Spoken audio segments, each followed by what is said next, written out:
Just to get started at 6:30. So we plan on going till 8 o'clock. And so we want to use our time efficiently while we're here. So at 6:30 we're going to get started. I'm Scott Sedgley. I'm in the Napa City Council, along with Mayor Jill Teckel is here tonight. So we're only two at a time can kind of hang out and talk topics. So that's why we don't have other council members here. It's just two of us tonight to listen, take in information. So we're going to do that. I think I'm going to introduce Eric Wan. He's with the city of Napa. So he's kind of the lead on this whole thing of the cell towers, small cell towers. So he's going to introduce some others here that can answer most appropriately your questions. This is kind of a Q&A. We hope it's not into just a debate and debate each other, dueling experts and debate. We don't want to use a whole lot of our time for that. So if we can keep our questions as questions and not so much commentary, we're not going to limit the time to anybody that has a question, and we hope that we can ask a question and have somebody here respond to the question and give an answer. So that's the goal. So kind of free format, we'll see how it goes. So I'm going to let Eric introduce who's here that can answer specific questions on different topics. Thank you. That's why I didn't use it.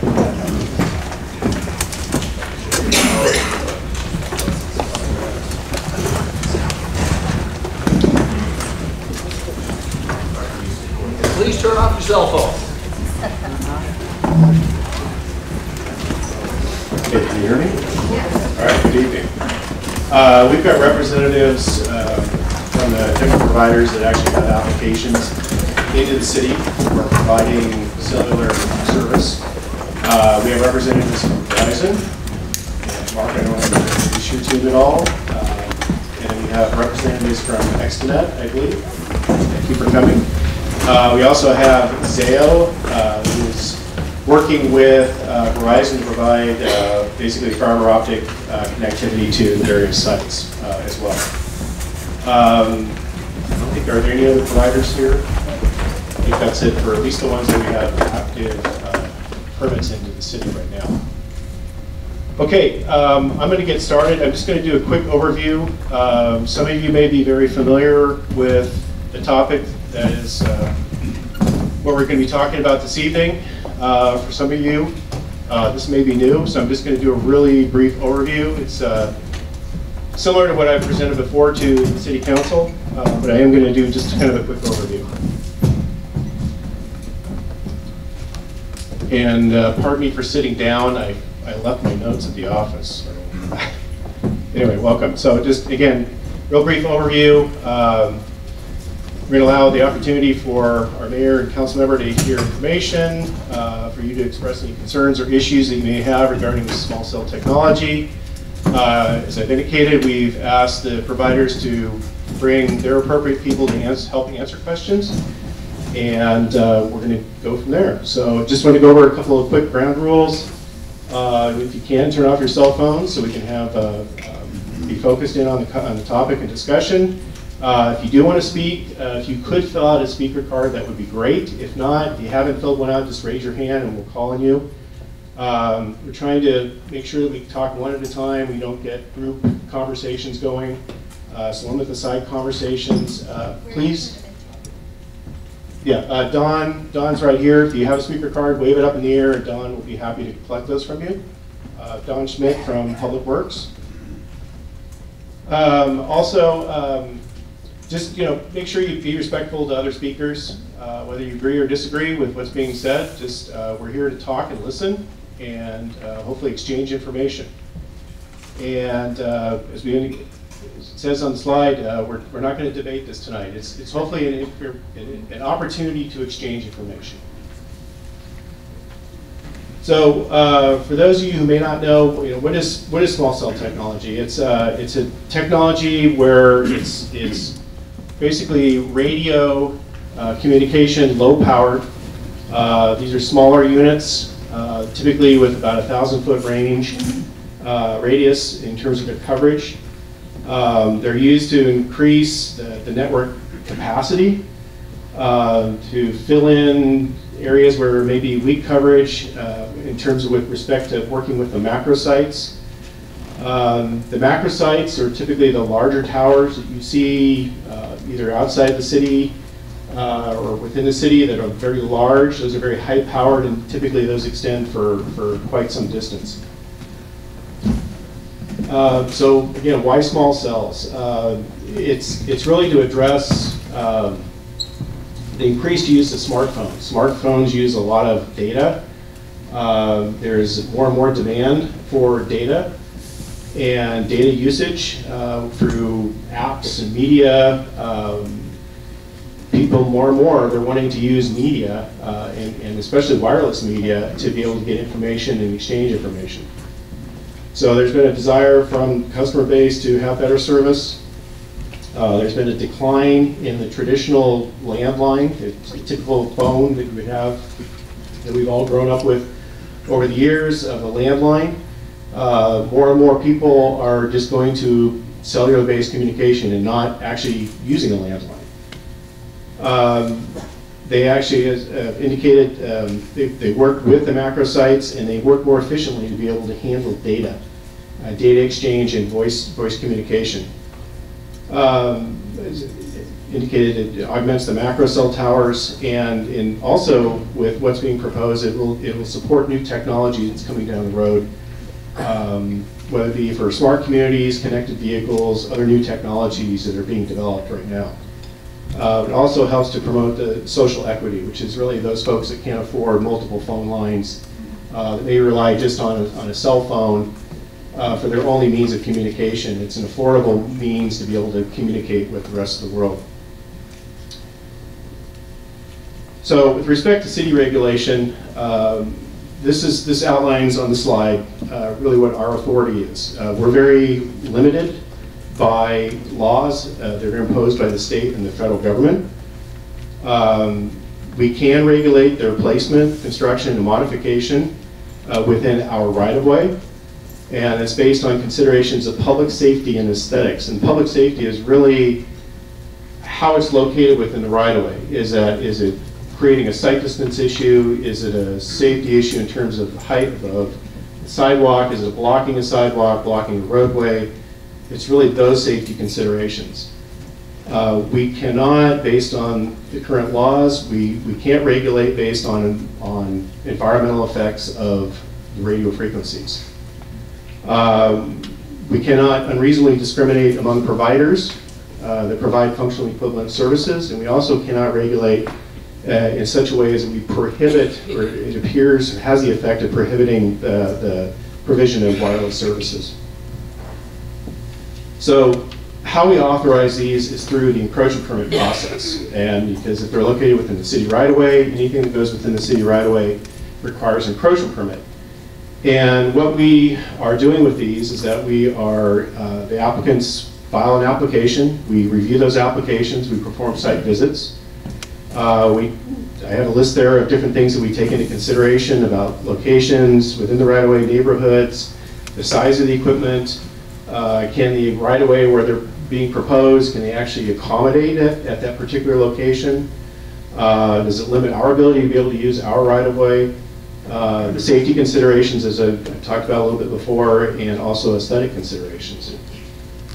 Once we've done that, the providers would then hold a public outreach meeting to notify residents within 150 feet of each location.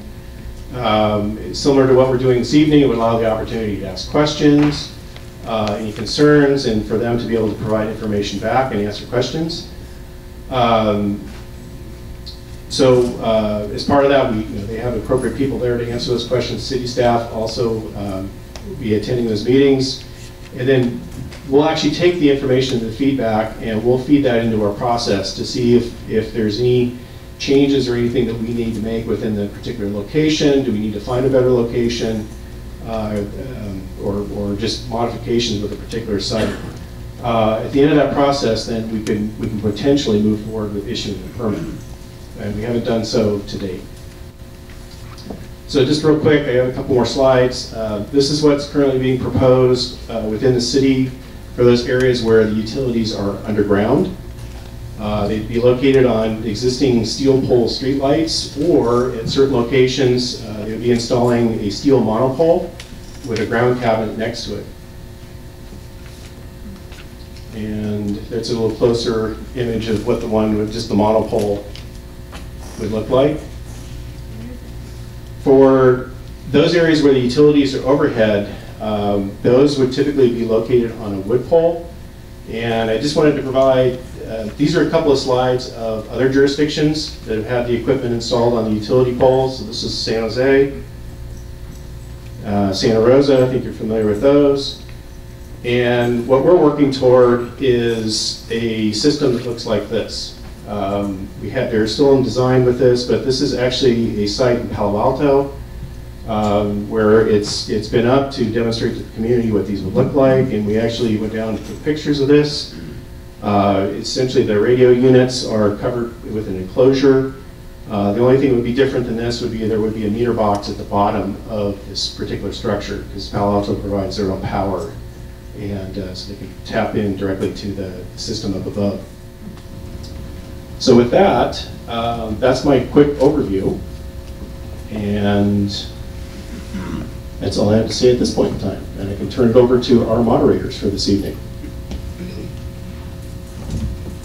Dawn, do we have any more cars? One more. Anyone else have a card?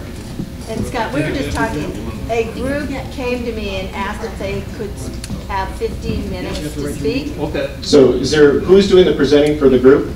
I am. Do you have a flash drive or something that you want to show? Or Computer that hooks up. yeah, I think we can do that. Let's see if we can make it work. Sounds great. Thank you. Hopefully it goes. I have 14 cars. Done. We have 15 cars. I have the flash drive as a backup. Okay. So 16 cars. Give me 2 seconds. Absolutely, no problem. Yep, 15 minutes here. We're going to have about an hour. Right there. So, I know, but if we want to do another meeting, we'll look at that. But everybody has so much time, and tonight we're taking our time to go to 8 o'clock tonight, so This is our help for the we community. might want more. This is our help So for the I'm going to community. let We the want audience time for decide this. if you want to use commentary or you want questions and answers. No, we want time. But the goal is tonight is 8 o'clock. We have the building till 8 o'clock, we have staff till 8 o'clock, so that's what we're going to try to do.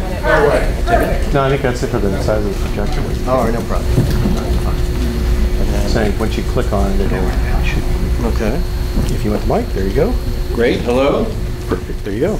I'm going to do just about a 10-minute presentation. I'm just going to tell you who I am and where I come from. I'm Paul McGavin, and I'm from Petaluma, California.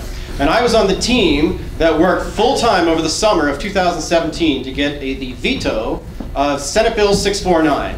And the only reason we're having a meeting here tonight is because we got that veto on October 15th from Governor Jerry Brown.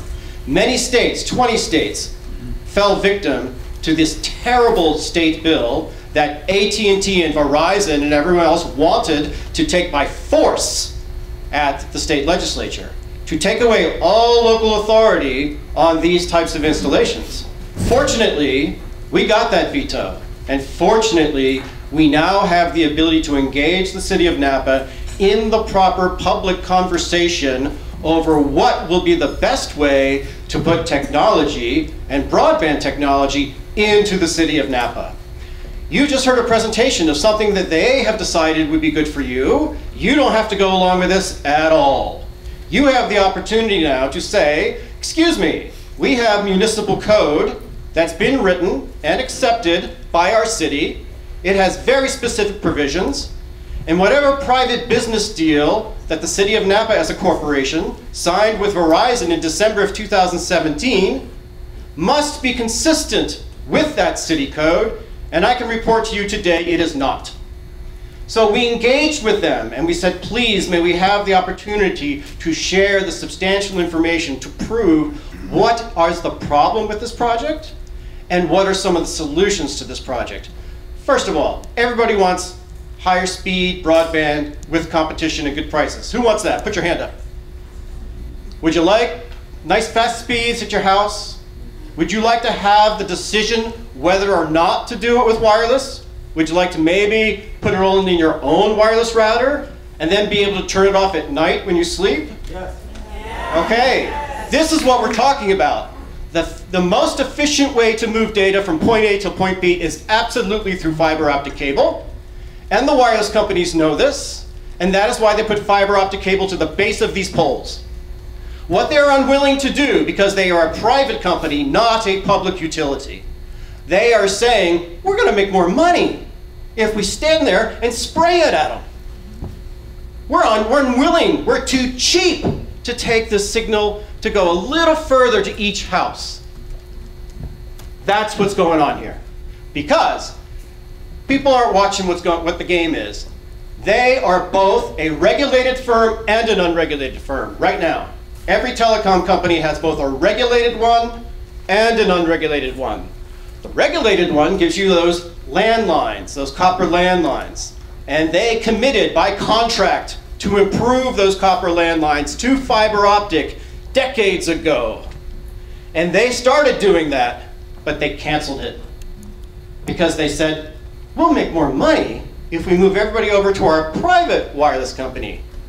And we'll artificially make our state utility look unprofitable and unsexy. So instead of giving you fiber optic, they're trying to shove down your throats this ridiculous cell phone tower in front of your house strategy, which is completely unnecessary, and we have the substantial information to prove it. First of all, let's get honest. These don't go down the block 500 or 1,000 feet. How do we know? Verizon tells us themselves. Right? Which one? Oh, boy.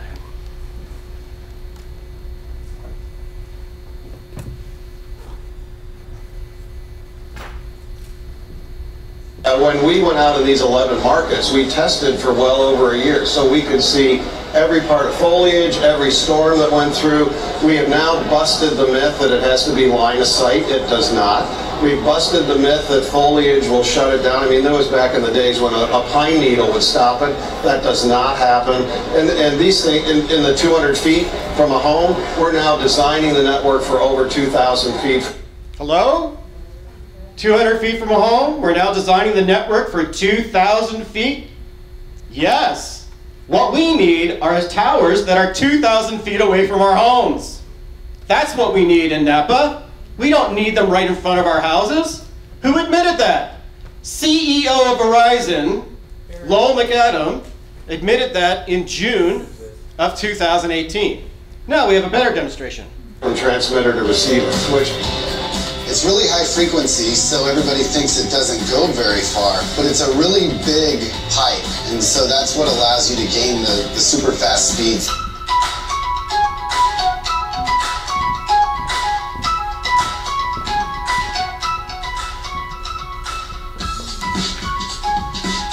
We're here on top of this parking garage. We're 3,000 feet away from our... How far? 3,000 feet.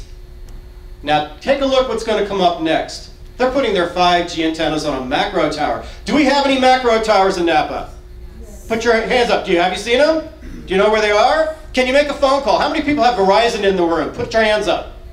All right, now take your hand down. No, keep them up. Take your hand down if you can't make a call. Anybody can't make a call? Sometimes. How about most of the time? All right? So at the end of the day, what we're saying is, do the least intrusive means. That's what the law tells you to do.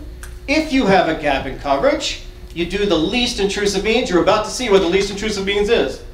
Our radio node. The cool thing about this is we did not move the radio node. It's pointing down to...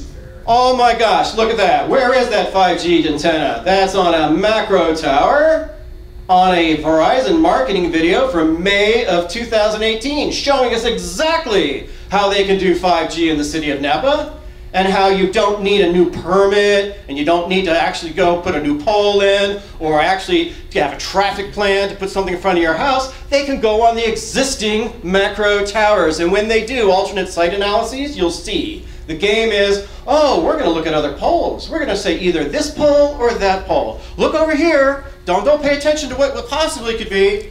How about that as an alternate analysis, huh? Let's take a look to see if that will address their coverage problem. This is the game that they're playing, and you can demand from your city to do that. The customers in that area. But here, even 3,000 feet away, we're still getting gig speeds. 1 gigabit per second, 3,000 feet away. Do they need to be in front of your house? No. No. They tell us this. So we've driven about 1/3 mile away from the radio node. It's located over there behind the tree. We're still getting very good speeds, even though we have foliage in between. Simple conclusions. If you have a significant gap in coverage, let me tell you what the definition of a significant gap in coverage is, because we have one in California. It was defined by the Ninth Circuit Court of Appeals in 2005 in a decision of Metro PCS versus the San Francisco. And they had not had that issue before the court yet, and they made their decision in 2005. It's the rule of law in California, and it says specifically, hey, if you're a carrier and you actually can prove with substantial evidence in the public record that people can't make a call or a text, there's your definition, then you have a right to put an antenna in to close that gap. And when you do, then you have an opportunity to use the least intrusive means. They make both definitions in that 2005 decision. There has not been another decision at the appellate level in the 9th District since then. That's the rule of law in California. That is the test that we use. And that ability to make a call or a text is called a telecommunications service. That's important because we have the 1996 Telecommunications Act, which is the one that gives them the right to do this. It is not the 1996 Information Services Act. That would be internet, video, all these other services that they've kind of brought along, but it's not covered by our laws. So what does that 1996 Telecommunications Act say? Well, you heard it earlier. They have the right for the placement, construction, and modification of a cell tower, personal wireless service facility. That's what they have. But really importantly, we'll see it in the slides, they did not get the right to regulate the operations of a cell phone tower. That rests with the city. And the city actually has the duty and obligation to regulate the operations of a cell phone tower to protect your safety and your privacy. And when they do, they don't have to look at that RF guideline at all. Because that RF guideline they talked about, we can't use environmental effects, right? That was only for placement, construction, and modification. Doesn't apply to operations. That's what you can do. Pick the right radio frequency microwave radiation guideline for your city and say what preserves our residential character. And then you set your rules that way. The whole thing is you can't prohibit service. Okay, if you can make a call, you're not prohibiting service. Period. The end. The book closes. There's no more basis for preemption.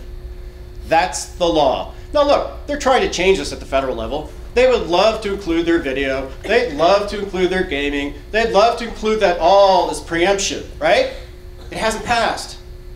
It's not a passed law yet. And we think it's never going to pass because we're fighting as hard at the federal level as we did in California.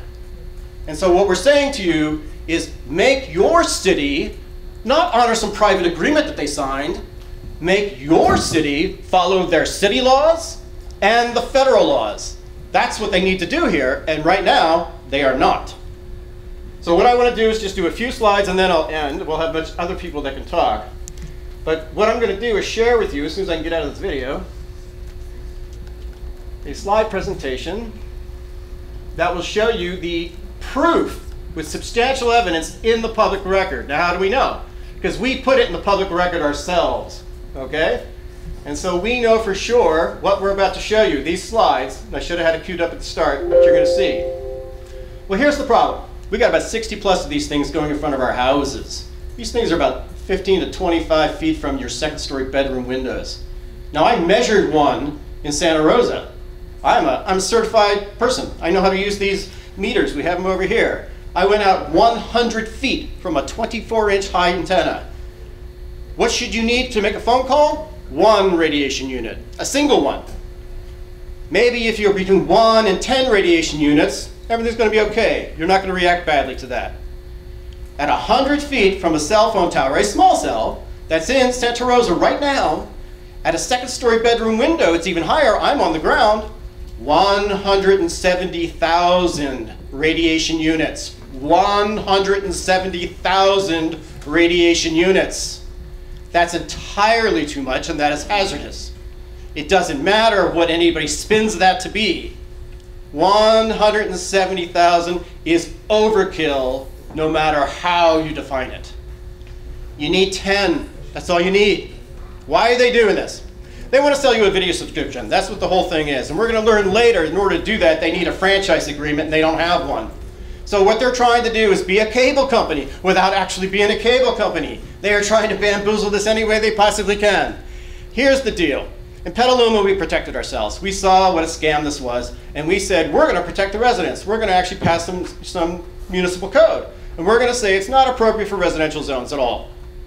Okay? You want to bring wireless into our town to close your gap. That's great. First of all, prove you got one. And if you don't, go packing. But if you have a real gap, great, we'll work with you. All right? And we're going to do it with even rules. Everybody plays by the same game. But when you do, we're not going to let you overrun our city. We're going to say, you got to have a 500-foot setback between any residence and that tower. We're not letting you go right on top of them. Cool. What else are we going to do? We're going to make 1,500 feet between the towers, right? You put them on one pole, you let 4 go by, and you grab another pole. Okay, that's cool. Nobody gets the ones in between. What you don't want is Verizon on this pole, AT&T on the next pole, and T-Mobile on the next pole. You don't want that at all in your town, all right? So that's the point, is that this code is passed. We are protected. We have a way to do this in Petaluma. Where is that town? Oh, just a few miles over. Sebastopol is going to do the same thing. Santa Rosa has now interrupted and said, not in our light poles, because I have the liability letter that spooked them and said, we're not doing it. The liability is huge for the city to take this on. And they should never allow a private antenna to be mounted on their own public property. Your utility poles are a separate deal from your light poles. Your light poles are completely under their control. They can say no instantly. The utility poles is a grayer area, and you can manage that, that we did in Petaluma, by zoning regulations. You see? Combination of zoning regulations and wireless regulations, you can calm this whole thing down. And you can say the smart thing. Hey, AT&T, T-Mobile, and Sprint, if you guys, Verizon, if you guys want to do a video service in our town, cool! Lay cable. Just like Comcast. Yes. And now, everybody can compete on one set of fiber optic cables, and we'll take whatever competing video service you want. And I'm telling you why they don't like that. Because then, they can be considered a regulated company. Oh my God, what does a regulated company have to do? Provide service at a reasonable price. That's what they have to do. And what else do they have to do? They have to provide service to everyone. You don't get to cherry pick the neighborhoods. We'll go to the expensive neighborhoods because they'll buy your video subscription. We're not going to go to the lower income neighborhoods because they won't buy your subscription. That's how a private company can do it. But as a public utility, sorry, you got to go everywhere. Everybody's equal, public benefit. So why are private companies using the public rights of way for their own private uses with no public benefit? That's what's going on here. Who agreed to that? Your city. What should they do? Use the public rights of way for public benefits, for public obligations to serve everybody with reasonable prices and to serve everyone in the city. That takes care of your city. And can you do that? Can you enforce that? Why, yes you can. There are laws in the books today to do it. We have Title II regulation. You can do it. All you do is you write fair laws. Everybody competes on our fiber optic network. We're not keeping you off the network. You can join it anytime you want. That's how you do it. Municipal broadband, that's the solution. Let me show you what's going on here. We did an analysis, 14 locations on June 16th. I'm going to buzz through these. These are the locations, 418 Franklin Street, 26,500 microwatts per square meter peak. Let me ask you a question. How many radiation units to make a phone call? One. Please define a radiation unit. Microwatt per square meter. What do we have here? 26,500 microwatts per square meter. And we made a phone call. We have a video online that shows this. And guess what? The call went through. Next one, here we are at 100 Coombs Street, Napa. We have 94,800 microwatts per square meter. Could we make a phone call? Why, yes, we could. How much would we need to make a phone call? 1 or less than 1. We got plenty, okay? Here we are at 679 Cabot Way, and we are at 30,000 microwatts per square meter, and we made a call. And now we're at 3533 Greenbox Street, and we're at 6,000 microwatts per square meter, and we made a call. And another place, and we're 28,700 and made a call. And here we're at 64,600 and made a call. Now we're at 70,600 and we made a call. And now we're here and it's 12,600 and we made a call. And guess what? A lot of these are right outside of schools. Why are we putting these outside of schools? You have 15 minutes. Can we carry it to somebody else, please? Absolutely. So I finish this in the record. I'm going to show you them all, okay? No, thank Then we got 20, you just sit there quietly. 2,100, 3,800, 306,000 microwatts per square meter here because there is a macro tower across the street. Why are they putting another small cell in front of a macro tower? It makes no sense. We made a call and made a call and we made a call. So here's what's really going on. This is a surveillance grid. They can take microwaves, bounce it off the interior, and watch you walk around inside your house. That's what they can do. And that's what they're building. They're building a 24/7 surveillance and crowd control grid. And if you're going to let them do it, I'm not going to let them do it, not in Petaluma. You shouldn't either. All right? Guess what happens to your house? This guy tried to put his house up. They targeted one for his property. He can't sell it. It fell out of escrow. The woman in Santa Rosa had 3 price reductions in the hottest market you can imagine. All those people out of homes in Santa Rosa couldn't sell her house because it was right in front of her house. This is what's going on. They are sucking away from you $200,000 to $300,000 of property value. Real information, okay? Tens of thousands of studies show this is what happens when you're this close to a microwave radiation source that never turns off. There's no opt-out here, folks. Once they turn it on, it goes forever. Is there any power limit anywhere? Should be. What do? Oh no. Once they own it, once they get control of that pole, now you're out of luck. They can come back next year and put in more powerful radios. They can make it 10 feet taller, 6 feet wider. Your town should be in the strategy of giving it the least number of poles possible, not 60. My goodness. This is what they can do because all we're trying to do is close a significant gap. Oh, you're 20 minutes. 20 minutes is good. We were given 30 by the mayor. No, we're not 30. We can't do 30. I'm okay to end. I'm okay to end. Now, no, wait, let's find out for the crowd. Who wants me to continue? Excuse me. All right, there it is. We got 30. Excuse me, sir. You may finish your presentation, but give us data, give us information. This isn't a revival meeting. We're here to get information. Great. I gave you substantial information proving no significant gap in coverage. I've got the measurements and the calls. That's substantial information that must be considered by the city when they actually do the public process for deciding whether or not to do these things. So you said you want to give him more of your time? Yeah. Okay. There we go. Let's keep going.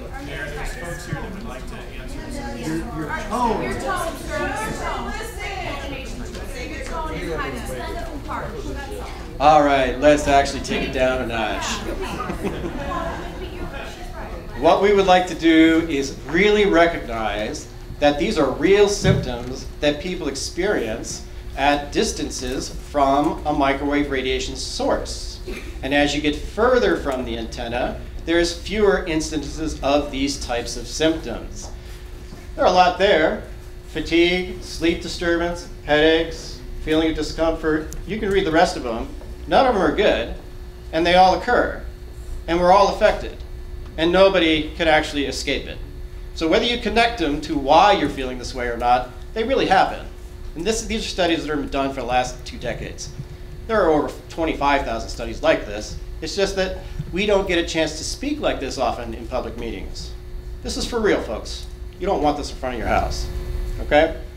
Professor Trevor Marshall came to Sonoma and he stated the actual case, okay? You can get as low as 1 or a half and you're still reacting to it, okay? This is not a good way to build a communication system. You want to build a communication system with wires that don't actually impact you.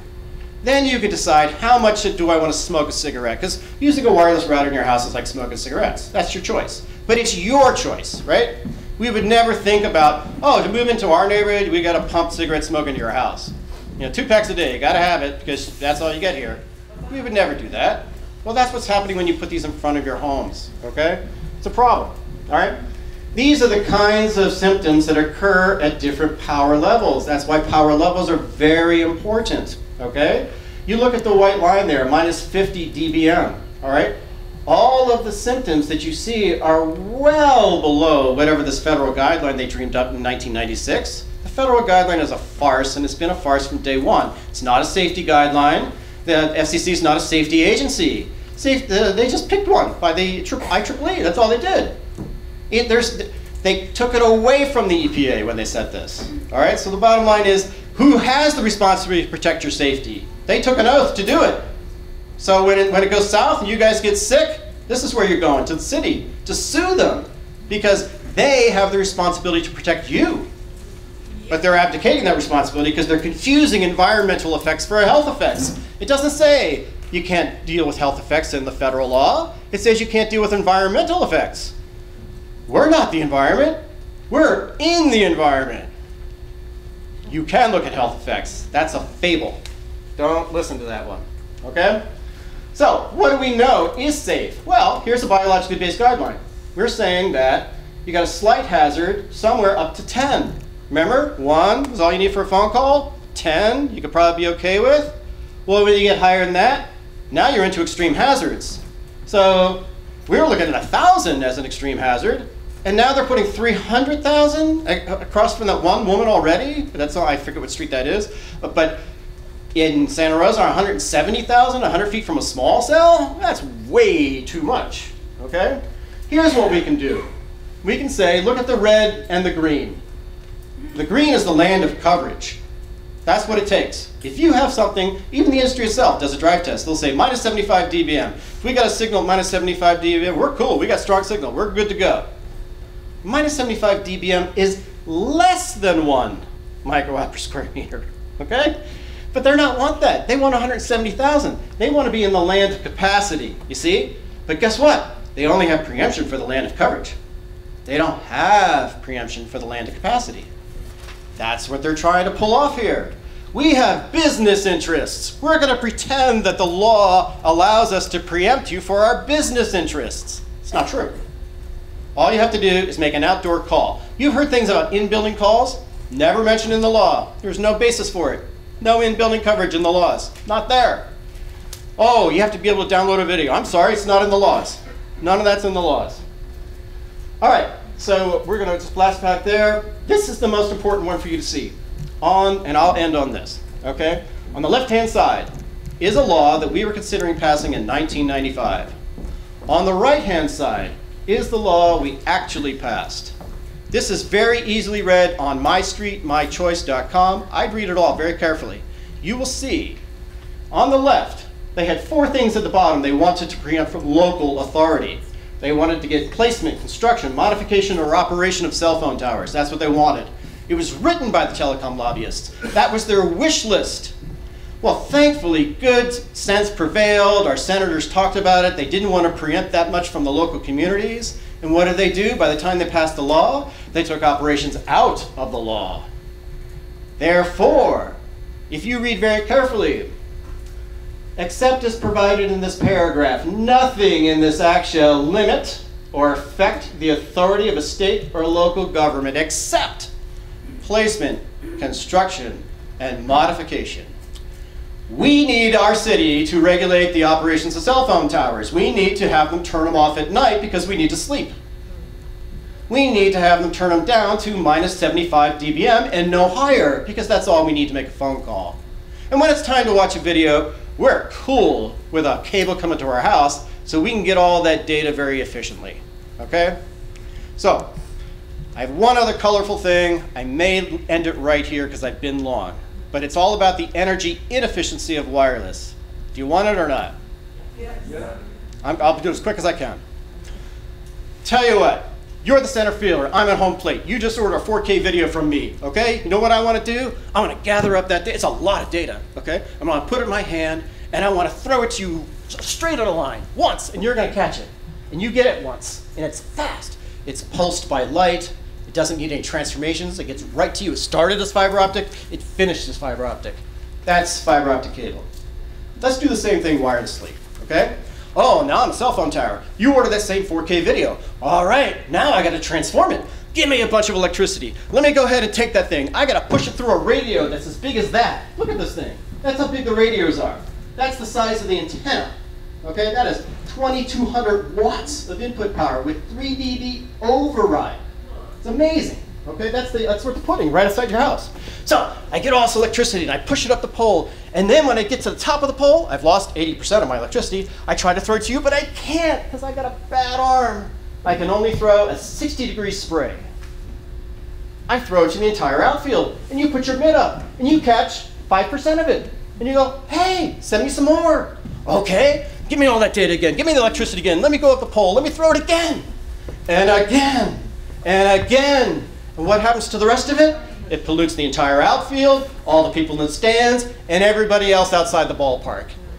If you care about energy efficiency and you're moving large video data, do what the wireless companies already know. The most efficient way to do it, fiber optic right to the source. Don't let them spray it to you just so they're unregulated, just so they can charge you more money. No. In Napa, fiber optic. Thank you.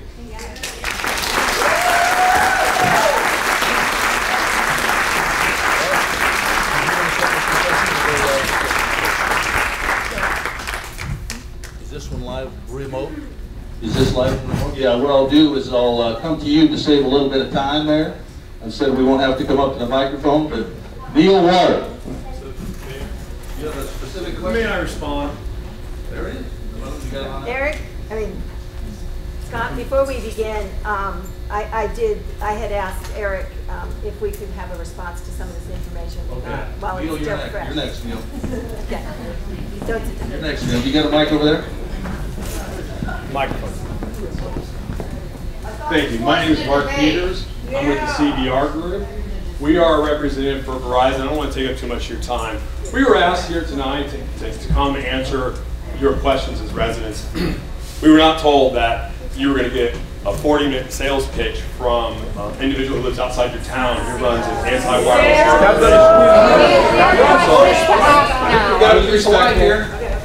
I'm only here just a moment in time. We are happy to answer all your questions. We would also love the opportunity to present a presentation like Mr. McGavin presented. We offered it beforehand, but we were told that it was unnecessary. So we're caught a little flat-footed, to be perfectly honest.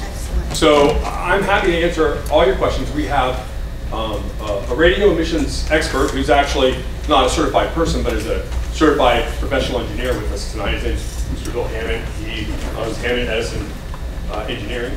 I have folks from Verizon's engineering staff here that answer some questions, Verizon Construction, and then from my team I have several people who can help answer some of the questions that residents might have. And we're happy to answer those questions. Okay, we're ready now. Okay, so let's try to be simple here. We gave Mr. McGavin much time. So let's say, Neil, does anybody have a question specifically for Verizon? A Verizon question that their experts can answer. Well, I'm going to have a question. Neil has a Verizon question. Stand up, Neil, and ask a question. He doesn't have the microphone. Well, holler out. Holler. You got a big voice. In my neighborhood, Here you go, Neil.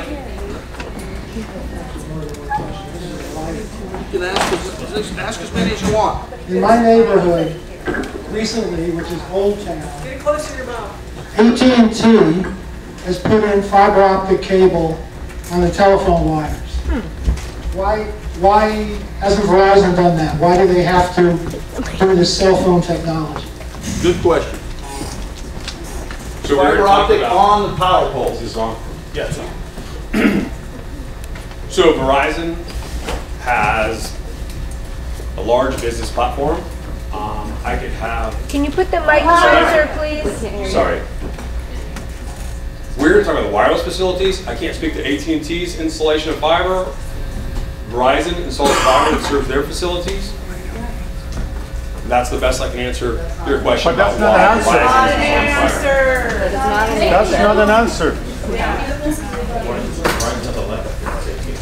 Yeah, I mean, quite honestly, The AT&T fiber that you see provided is part of their landline process. Verizon doesn't offer landline services in Napa. Thank you, Neil. You gonna share? Is that a more correct answer to your question? Well, I was told it was for cable. I mean, for cable. I was told it was for cable by AT&T. Verizon doesn't offer cable services to televisions in Napa. Well, okay. Well, why don't you? That's not a question I don't think we can answer tonight about wireless facilities. It's not licensed for one. All right, thank you for that. So any more Verizon-specific questions? Right here, sir, for Verizon. Can you hold it, please? No, I'm not going to hold anything. All right, let's go. Well, my question in reference to these two pictorials here, if you want to check it out. Yeah, that's a site that was in construction that was since, I believe, completed. Right. The for sale sign is a house in Sonoma, and this is a cell site location. In Santa Rosa? Sonoma. No, the cell site's in Santa Rosa. Yes, this is to illustrate as well as this 3D mock-up right here. Are you asking a question or are you trying to I'm getting to a question. You're asking questions for clarification. I'm trying to describe to you what you're looking at. This is the cell tower in Santa Rosa, right? Yeah. And this is a for sale sign on a house in Sonoma. In Sonoma as well, Verizon has some applications, and one cell tower site goes right next to this sign, and it's 28 feet from this gentleman's house. He had it on. There's no Verizon small cell site in Sonoma near that home.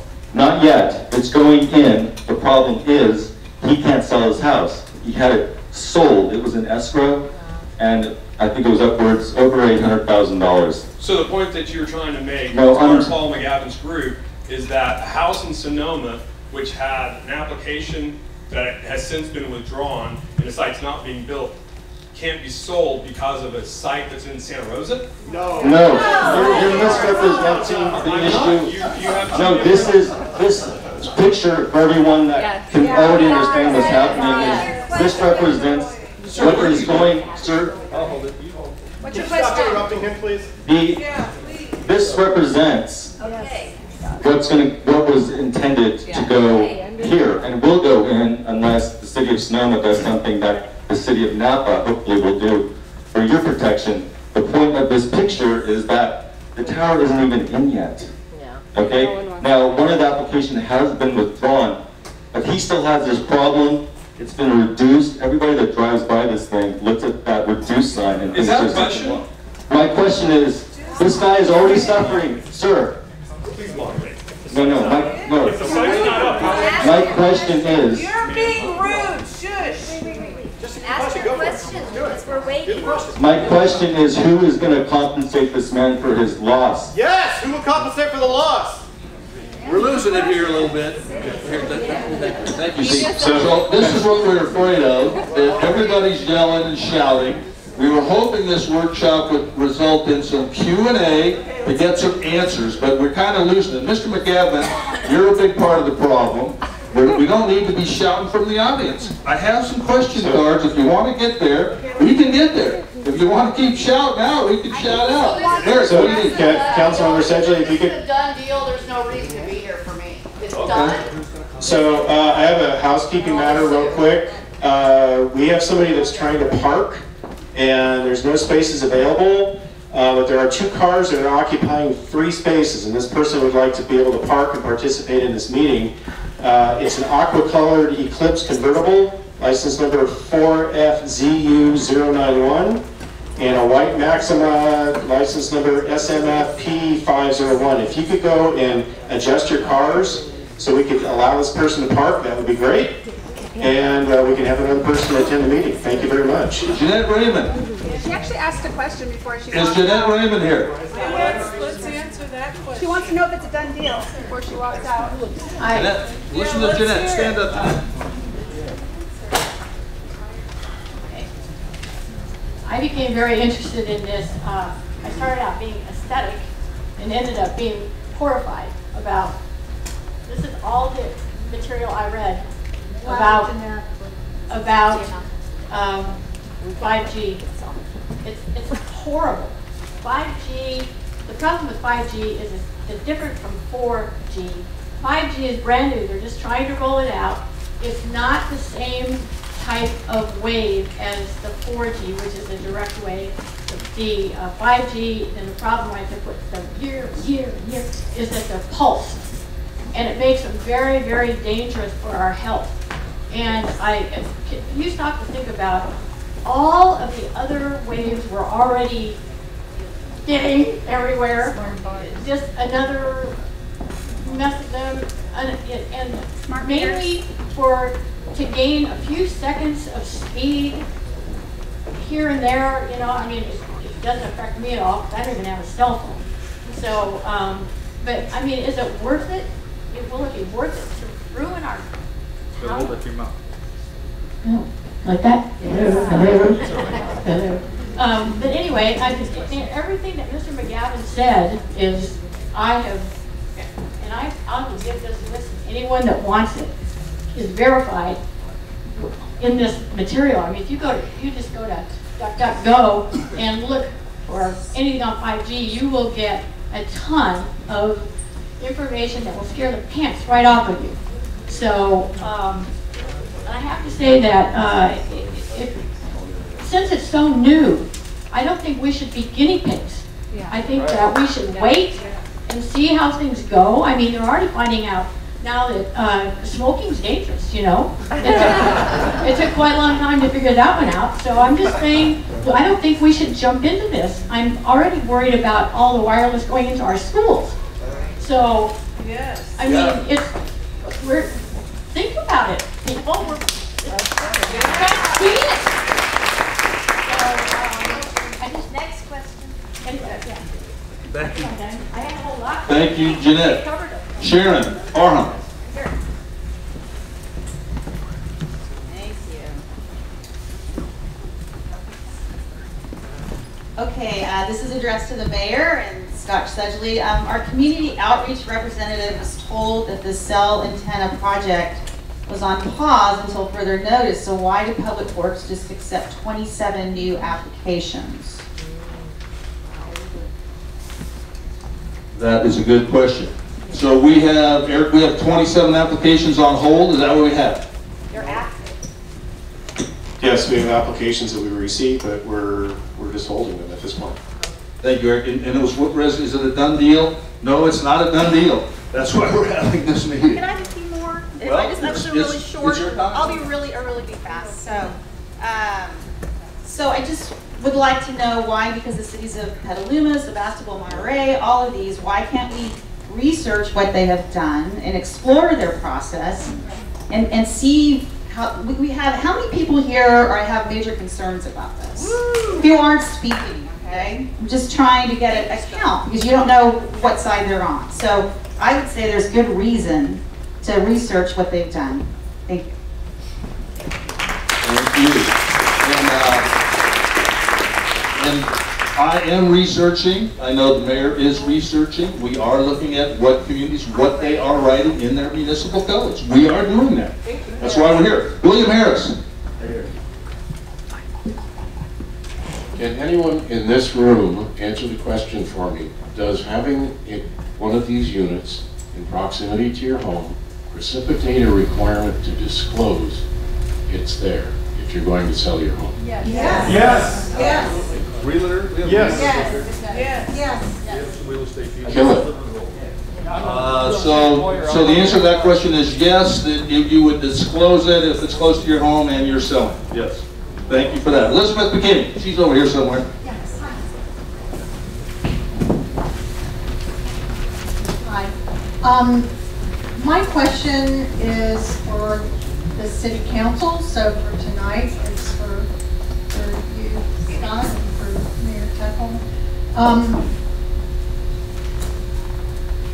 Will the city council make a commitment to the citizens of Napa to pause all of the activity in the applications for any of the communications companies until we can make this discussion and research a part of the General Plan 2040. I believe that this is a really far-reaching,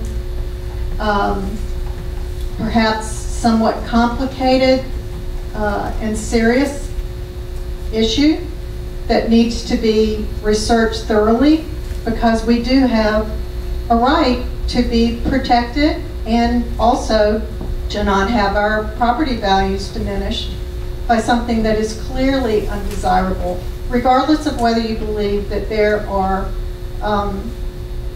health effects or not. It's visual blight, no matter what you do to it. So I'm asking, and you don't have to answer me now, though it would be nice, if you will please make a commitment to the citizens of Napa to put this on pause until we can have more research and a really robust public process.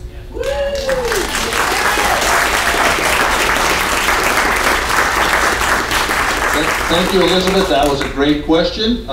We have put it on pause, but to include it in some general plan update discussions is a valid question. And I'd have to talk to a lot of other people to get determination because the general plan process, you know, takes years, and that would probably be acceptable to everybody here, and maybe to me too, but we are pausing.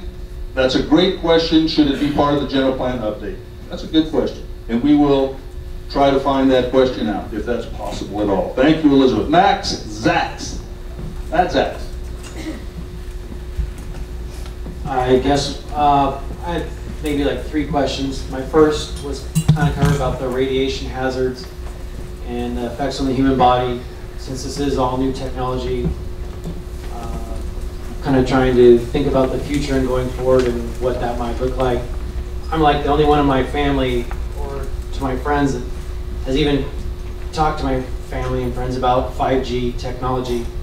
My family and stuff were kind of clueless about that. And I was like, well, it's probably coming, so we should start thinking about it. Doesn't mean it's a done deal.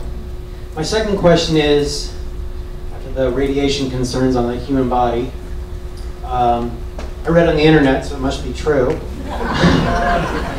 that China has 350,000 small cell tower sites, and US has 30,000 small cell tower sites. So my question is, what are the numbers, China versus the US?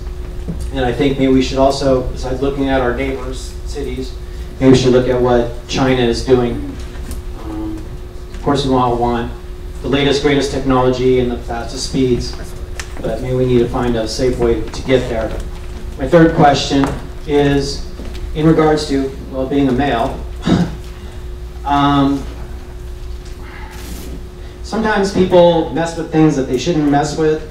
There was a young man, or 2 young men, I'll give you 2 examples. 2 young men threw rocks at a lion in an enclosure that they thought was safe. They were messing with things that they shouldn't have messed with. Well, guess what?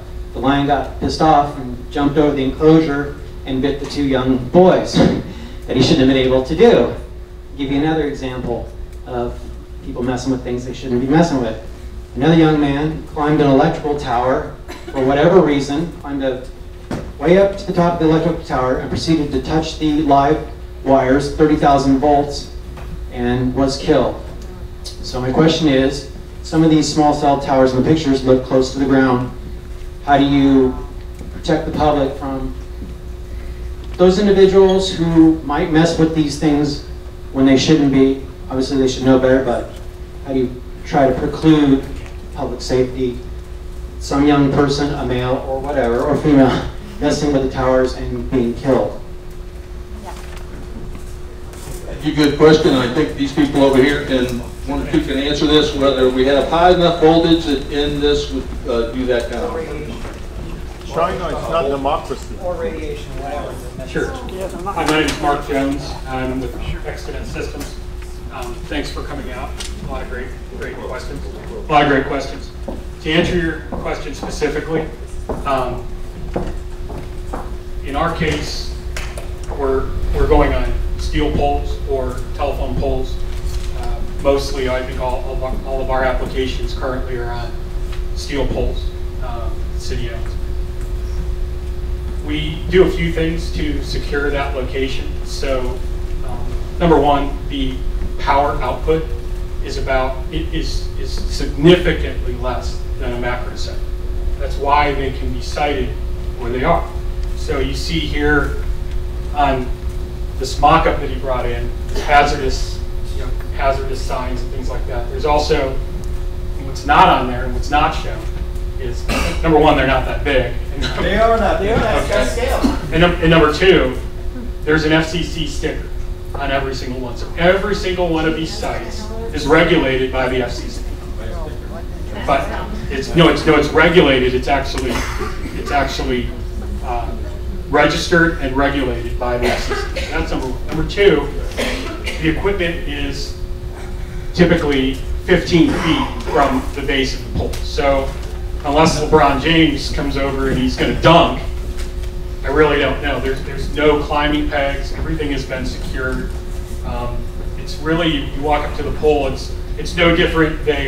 Actually, if they were to walk up and touch a telephone pole and they were to touch a hot line, that's completely different. You know, it's more of a hazard than this. And it's a very, you know, the technology is much less power output. Does that answer your question? What about the first Mark, question? Yeah. For Verizon. What was the question? You need an answer? Health implications. Health implications, again, these are all regulated by the FCC. So this is not some sort of new technology, as they're saying.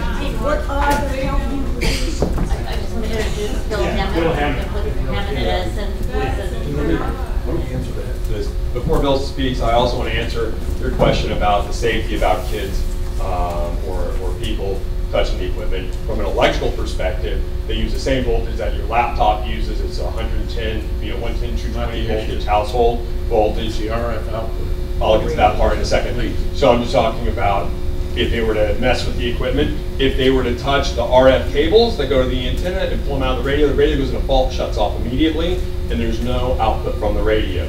If they were to make it up to the antenna on most of ours, they would have to climb through high voltage lines, like 16 kilovolt, 16,000 volt electrical lines that are in your, that's what provides electrical service to your communities already. And those stuff are regulated by PG&E, and they're dangerous. But our equipment is very safe from like an electrical shock perspective. And I'll let Bill Hammond and Edson talk about EME implications. Good evening. I'll try to be brief because I know,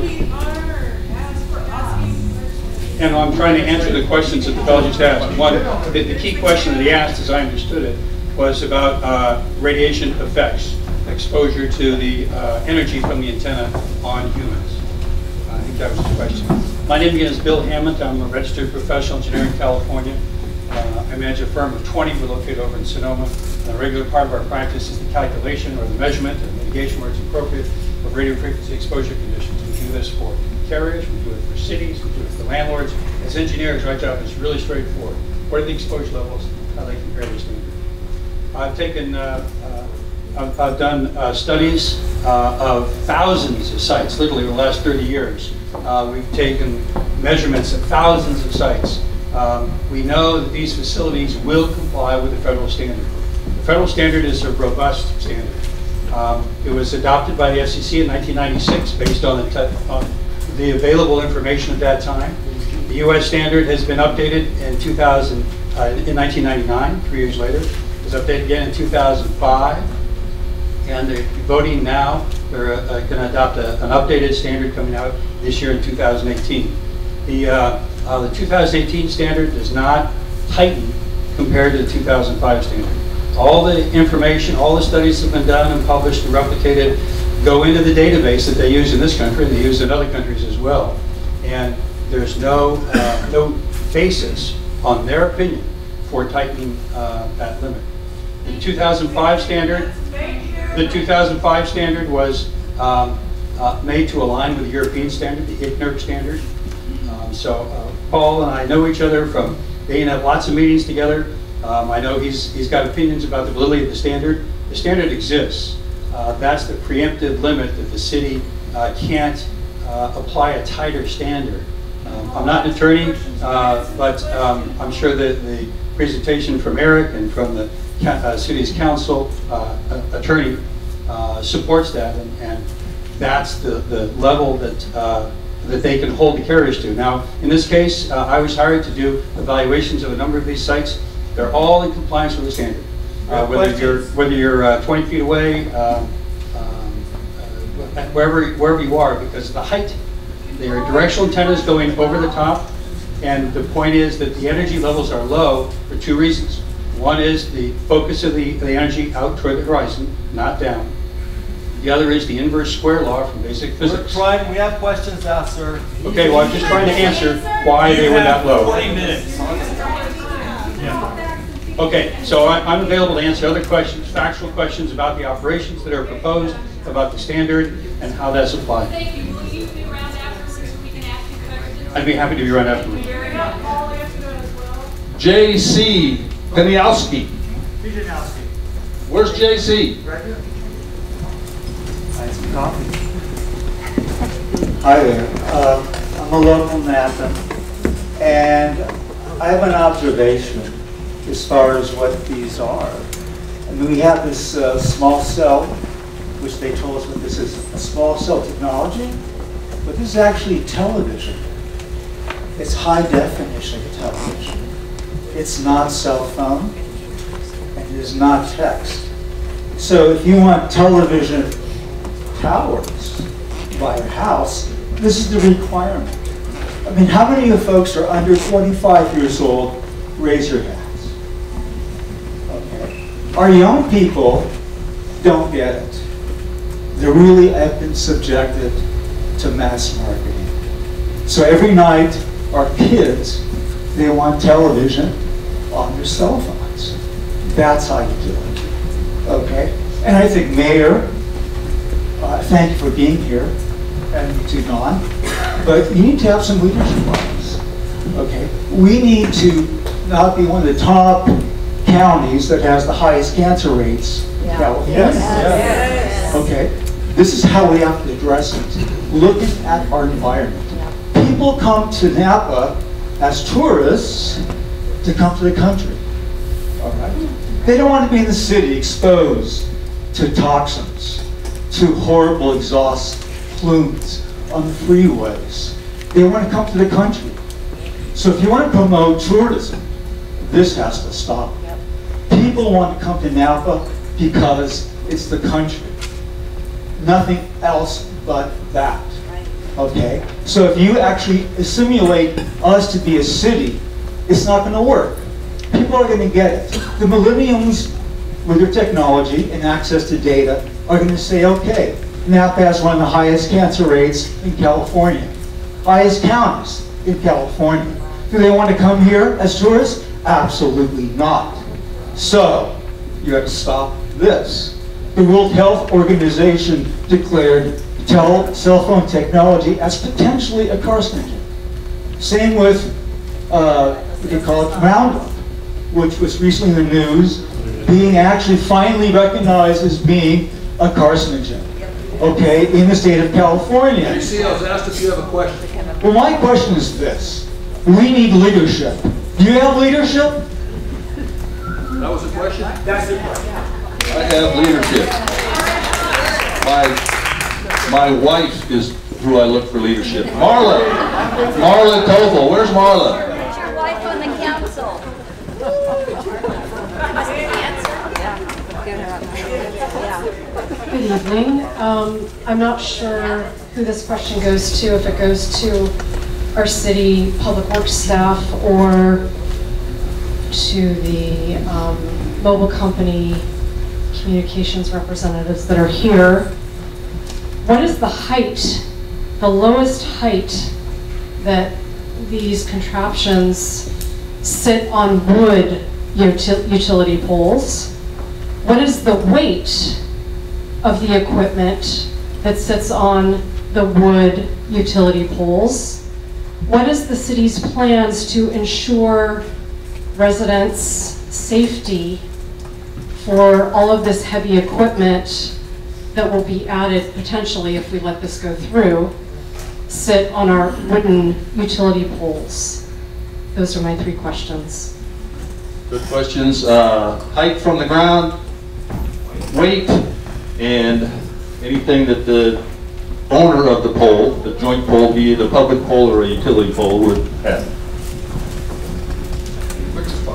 Quick response. The height of the poles is slightly variable. We have a number of applications in. I couldn't tell you the exact height of every pole without looking up on the construction drawings, but generally all of our antennas are between about 30, 32 feet and about 50 feet, depending on the height of the pole and a few other requirements. As far as weight, I couldn't tell you the total cumulative weight off the top of my head, but what I can tell you is that there are 2 structural analyses performed on every one of these that take into account all the existing equipment on the utility poles that we go on, as well as the proposed equipment that we're going to put on. We provide that structural analysis to your Public Works Department. Additionally, PG&E runs their own structural analysis on it to ensure that it is in compliance with not just industry standards for structural capacity overturning, but also building code standards. And we also, there is a process that we evaluate the condition of the pole. When the pole needs to be replaced, it's replaced. If it's found to be structurally insufficient, have deterioration or rotting. Many of the poles in your community are 50 years old already, and quite honestly, PG&E on their own does not have like a regular requirement to run analysis on them. So on the facilities that we are proposing putting equipment on, they get a fresh analysis, and in my opinion, you're going to end up with a safer location from an overturning perspective. And so the question, I think, wasn't just the height of the antenna, but some of the other equipment, and I think Eric told us that it was going to be about... It's a minimum, the city has a minimum requirement outside the travel way of 7 feet. So anything that's outside the travel way, the bottom structure is 7 feet up. Can't hear. So the answer to that for some of the equipment is going to be a minimum. It can't get any closer than 7 feet from the travel way, and the antenna is outside the travel way. Outside the travel. The travel way is a higher requirement. Travel way is a higher requirement. Can you define travel way? Sidewalk, I guess, street. It would be basically the curb face back would be the non-travel way. Anything from the curb face into the street is considered the travel way. So gutter into the street is travel way. Everything behind that is sidewalk outside the travel way. So what's the 7 feet? 7 feet is behind the face of curb On the sidewalk? on the sidewalk.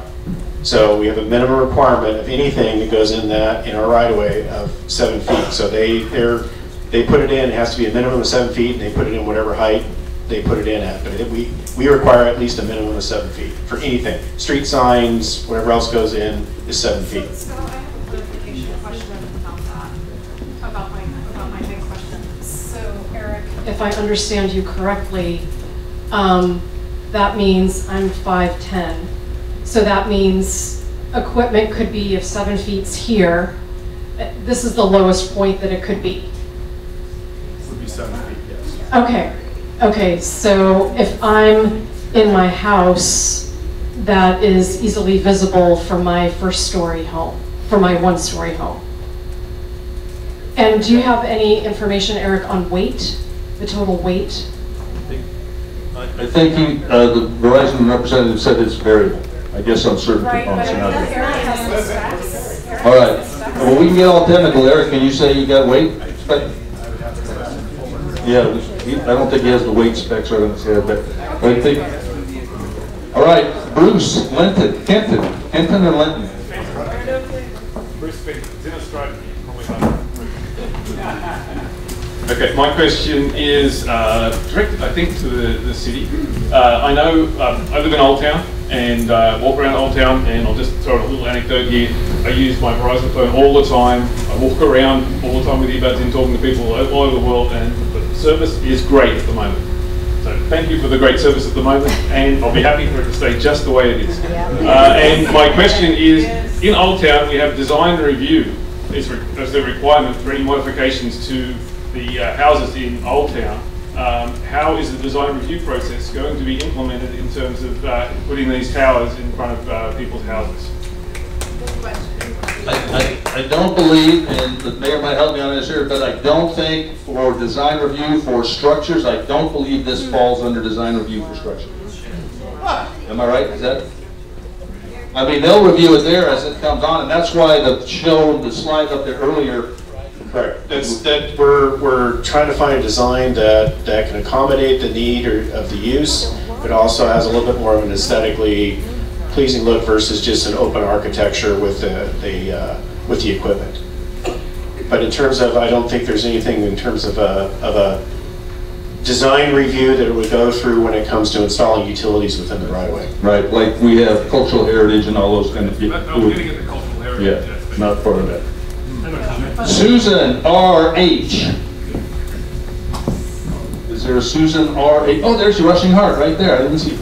I didn't know he was R.H. I just got a comment. Sure.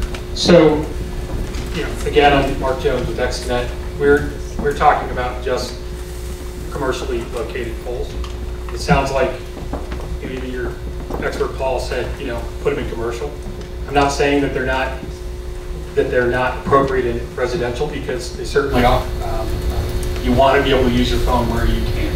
Would you want one in front of your house? No, my point was just going to be this. I was just trying to separate the issue. Number one. Okay. And number two, you brought up a good point about your historic areas. We're not proposing to place poles on your historic streetlights or your decorative lights. I beg to differ. One is across the street from my house. It was built in 1890. Oh, the house Miss, in front of I'm it talking was built specific. in 1890. I'm talking specifically. Yeah, these are specific. In the commercial areas on city-owned metal poles. I'm saying that we are not going on your decorative poles.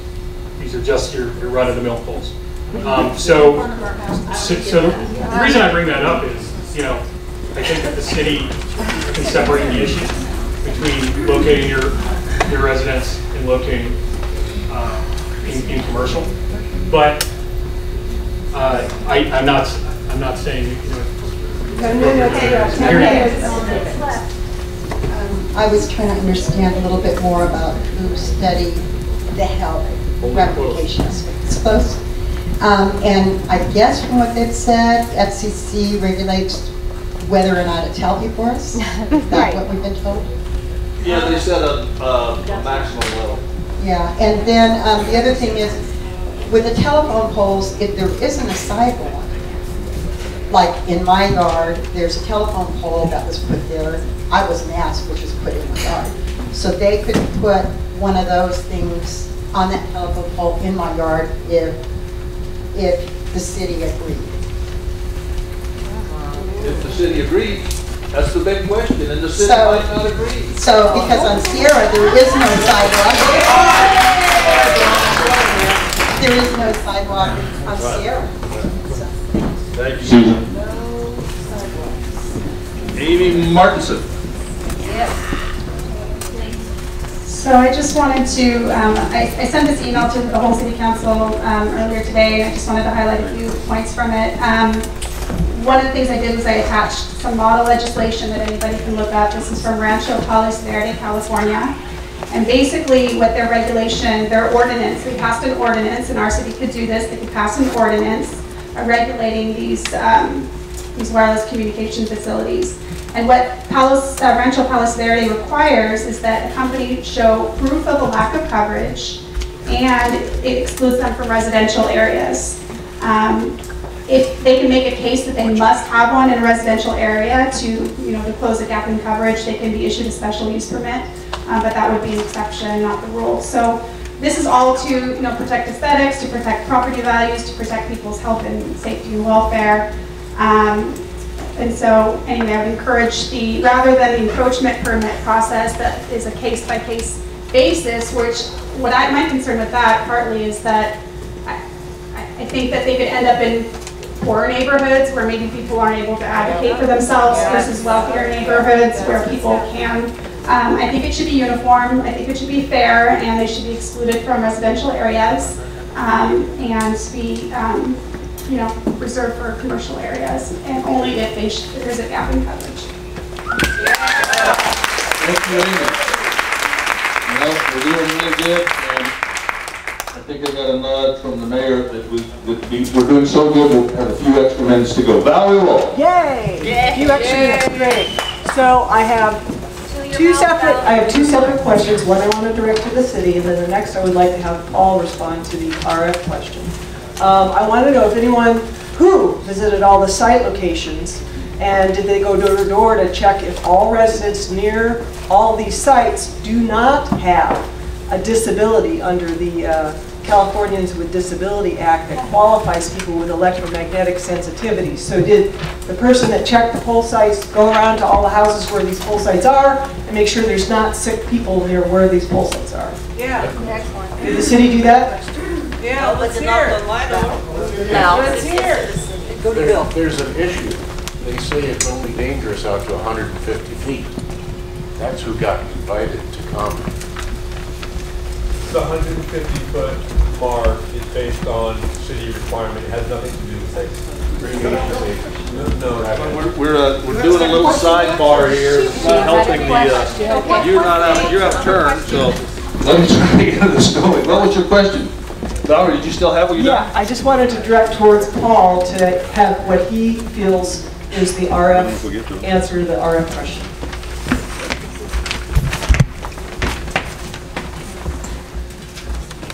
I'll keep this short and sweet. Okay, you actually have a meter, and anybody can buy one of these, and you can measure for yourself what is your radio frequency microwave radiation exposures. And they measure this in radio frequency units of microwatts per square meter.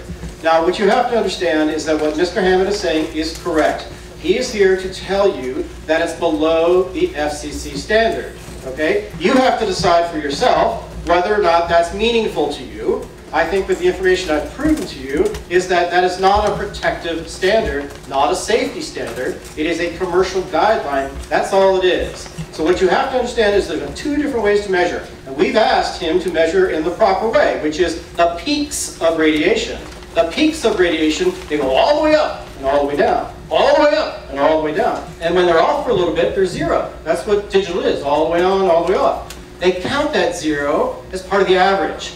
So the difference between peak and average for 4G signals, we've already measured in Palo Alto right against Mr. Hammett with professional instruments. We're showing it's between 100 to 1,000 times higher peak versus average. And when you get to 5G, there's even a larger difference of peak to average. We've asked him specifically in Oakland to measure for the full 30 minutes that the FCC requires to capture all of the peaks of radiation that are occurring during their 30 minutes, from which you then can calculate the average. Only then you know what your full exposure is, because it's exposure over time. It's not an instantaneous exposure. Thank you. Thank you. Thank you. I want to get back to our groups here. I know you dueling experts can go on all night long, and I don't know that I can do that all night long. Mark, where is Mark Malniger? Mark? It's me, but actually, I'll ask a really quick question. I think we already had you. Yeah. No, but I'll come back. I'll come back. If we get back around, James Hill. Okay, so why are we looking at the poles in the neighborhoods like on Franklin Street instead of looking at the macro towers? That's the first question for Verizon. Why not start with macro towers? And then my second question for Verizon is, there's evidence the property value has dropped in Santa Rosa and Sonoma. So who will compensate the loss of property value for the homeowners that they experience here in Napa? I'm the city council candidate. I've heard this come up quite often. And then if AT&T is here, quick question for them. Do you have any lead sheath cables here? If so, where are they? And do you have the means to remove them? Thank you. Okay, the first great question we talked about was on macro towers. How does that, somebody, you'll have to introduce yourself, we didn't introduce you, but can these facilities be put on existing macro towers or maybe additional new macro towers? Hi all, thank you for coming. I'm Snehal Tiwari, I'm with Verizon, I'm the RF engineer. And can you guys hear me now? Hey. So I was just saying thank you for coming. I'm Snehal Tiwari, I'm with Verizon Engineering. So the reason we are putting all these small cells is because we cannot put any macro facilities the way the network is designed and the way the demand is, you build your macro sites to cover. And since the capacity limits are so high, everything is based on the spectrum. We have a limited amount of spectrum to operate on. FCC assigns this spectrum. You have this much to operate, and you have so many users. Think of this like a highway. As you said, you have great coverage. I mean, I believe it. But think of yourself as an empty car on a highway. Now imagine a lot of people coming in now, and more people are coming in. The highway gets choked. I guarantee you experience that in the rush hour. The same thing happens to wireless network. We just have to build more when the demand is more. I mean, otherwise the network fails, and when the network fails, everybody loses. You guys cannot have your essential services. You cannot make the calls. You cannot even do, not everything is on the call also. I keep hearing this, that we can make the call. Is all the emergency services, a lot of things are being on the data. A lot of, you guys must have heard of the emergency response team asking for all these new technology so they can operate and they can share pictures, they can share data, they can share the fire and all those things. They all work on the data. So making a call is not just enough. People keep saying that I can make that call, but it's not enough. I mean, there's a lot of points where the network fails. And that is the reason for these small cells.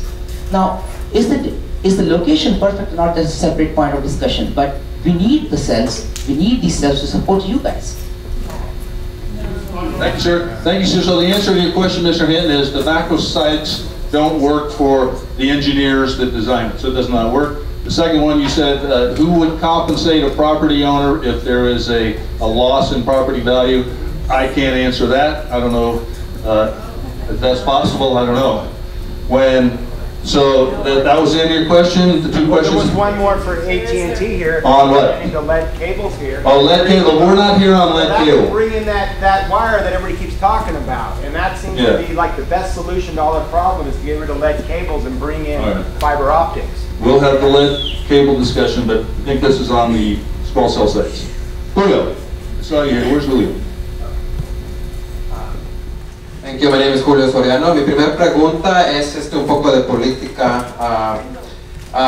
So that's my question is how much interaction has been done with the Spanish-speaking community so that we don't have a de facto institutionally racist development of this, as was mentioned. And the second one is, does Verizon Wireless know the total contribution made to one of the co-authors of Senate Bill 649 called the Wireless Telecommunications Facilities Bill, which was mentioned also earlier today?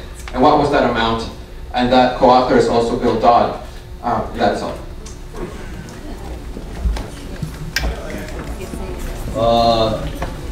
Anybody? The first one. That's your turn. What's the answer? He's answering the question. Shout it out. They were looking at $250 per pole. What they have here in Napa is $100 per pole in the agreement. $100 per pole. In the Napa agreement, $250 at SB 649. Vanessa Harmon. What about the Latino community question? How you're reaching out to the Latino community? Well, that's always a challenge in our community because we have a lot of Spanish speakers, and so I know that the mayor and I and all the staff, we do the best we can. It is a challenge. It's a continuing challenge, and that's what we do, and we hopefully we're improving. I don't know how else to respond to that. I'm Vanessa. Oh, Vanessa. Yeah, hi. And this kind of concerns me a little bit. It reminds me. Here's the mic. Hold it up close. Oh, I better. This kind of reminds me of fracking and how some communities are just left with the aftermath or whatever. And I just wonder, is this only happening in California? Is it the whole country? Okay. So moving to Montana is not going to help. Shelley Rice. Where's Shelley Rice? Here. Shelley Rice is here. I have a question kind of for you, Scott. Okay. Since you are a retired firefighter. Yes. And I also am.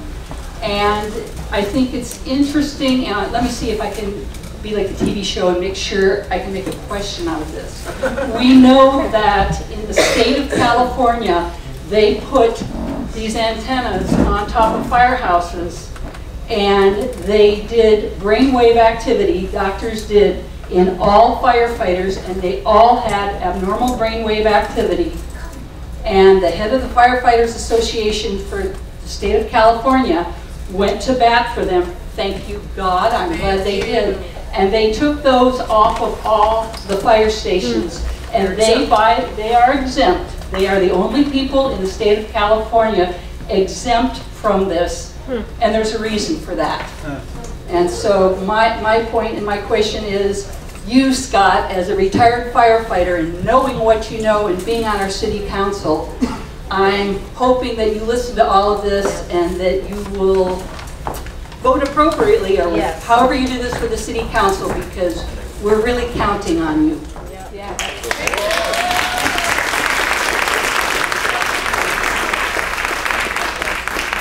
Thank you, Shelley. And part of the first answer is I think all people who go into firefighting have kind of scrambled brains anyway. So we kind of start that way. But yes, how that exemption applied because of all the exposures, the accumulative exposures that we went through in our careers.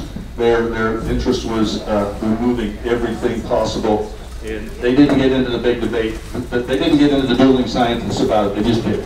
Yep. Yeah. All right, I got one I got to read. Oh, Rachel Clark. You got another one? I'll be really quick. First of all, I want to thank everybody that attended tonight. I want to thank our city leaders for holding a community forum, because that's what we're really here for. We're here for information gathering and community forum and coming to solutions. We're not here to hold a hostile meeting, and I think the tone kind of changed, and I think it's really important that we come together for solutions, and that's what you're here for. We came to many community meetings, we spoke under public comment, and we're here to come for solutions. And so I'm here because I want to continue the conversation. I know that you guys, it's not a yes. You guys aren't putting the cell phone towers up yet. There's still going to be more, conversations. And so I'm asking that you put my name, my address, and my phone number for future discussions about this. And I know that our city leaders are open and willing to hear these conversations and hear from our community. So I'm just asking that you really, our city leaders, hear our community, hear our concerns, and then I hope that you will continue on with another workshop and that you have a moderator and that it doesn't go. Yeah. Well, because I think it's really important that every voice gets heard. So I just want to thank you so much. Thank you. Thank you, Rachel. I'm doing my best. Rachel thinks you need another moderator. No, you're not. Lynn Bell. Hi, Lynn Bell, and I'm along the same lines as Mr. Hinton. And my thing is, since half of the city's income comes on the pie chart from our property taxes, it's very important that I think that if our property values start going down before we even think about installing these, we should start making lists of what our property values are now compared to what they're going to be later. I would like the city council to check into this, and if our property values go down, how are they going to compensate us? How to make up revenue if property taxes go down. And yet in property tax, just now it's kind of getting pretty balanced. We have property tax, we have sales tax, and we have transient occupancy tax are our two main sources of revenue. So yeah, so we always watch the revenue side, and more importantly, we watch the expense side. Where is Marie Skillings? I got one laid over here for me. Thank you, Scott, and this has really been a joy to be here with everybody. My name is Marie Skillings. I am a Community Emergency Response Team member. As you all know, those of you from Napa, when we had the fires this last year, one of the things that happened was a disaster in communication. We couldn't talk to each other. We couldn't phone. Our TV sets went down. Everything shut down. Will this make a difference? Is my question. I can answer that one. I know what happened in Santa Rosa. I was talking with the mayor, and so your question? Will these kind of small antennas improve the communication in an emergency so it doesn't collapse and shut down? So we Very good, thank you. Yeah, we all were surprised by that, and as Shelley said, I was in the fire service and still working here, and so it was it caught everybody by surprise when all of that went down. Mostly because the infrastructure was destroyed during the fire. And so that's how that went down, and it was amazing that good old KVON AM radio was on. Who wants the Santa Rosa answer? I want to hear it. Santa Rosa answer? Hey, we're losing it again. We're losing it again. Can I take this? Can you introduce yourself? We didn't answer the question. You are.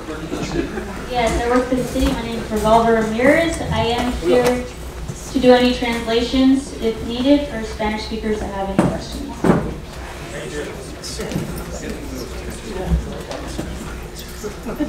Buenos días, me llamo Rosalba Ramírez, trabajo por la ciudad de Napa y estoy aquí para traducir a los que tienen preguntas en español.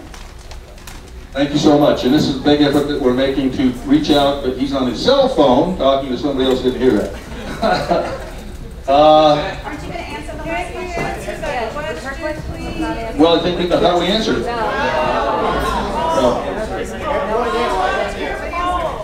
In Santa Rosa, they did the matrix, and they looked at all those people. We have 60 dead and missing in that fire. All right, those people that maintain their copper landlines, those actually still work when the power goes out. They're designed that way. They have remote power separate from your neighborhood. Those landlines received reverse 911 calls. Those people got warned and got out. Everybody who let go of their landline and only depended on wireless alerts got none because the electricity went down and none of it worked.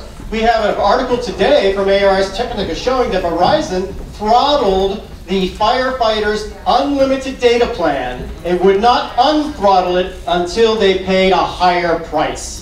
They kept them from doing it. That's what's going on around here. It's all he can about host making his money. own event, and the city is censoring us and giving preferential treatment to an outside. Nobody's censoring anybody here. We're just trying. I tried to answer several of the questions, and I'm sorry, but if the crowd is booing us. If you guys want to have a presentation from Mr. McGavin, you can certainly reach out to him, have your own event with him. This event was supposed to be for us to answer your questions, and it's become clear that we haven't been allowed to answer those questions or have you time. We answer every question. Well, what do you think, folks? Was this worth it? I mean, did anybody get? Well, I know this individual was worth it, but it was worth it for him because he got the microphone most of the time, so I know it was worth it for him. But as our residents, thank you all for coming and have a good night.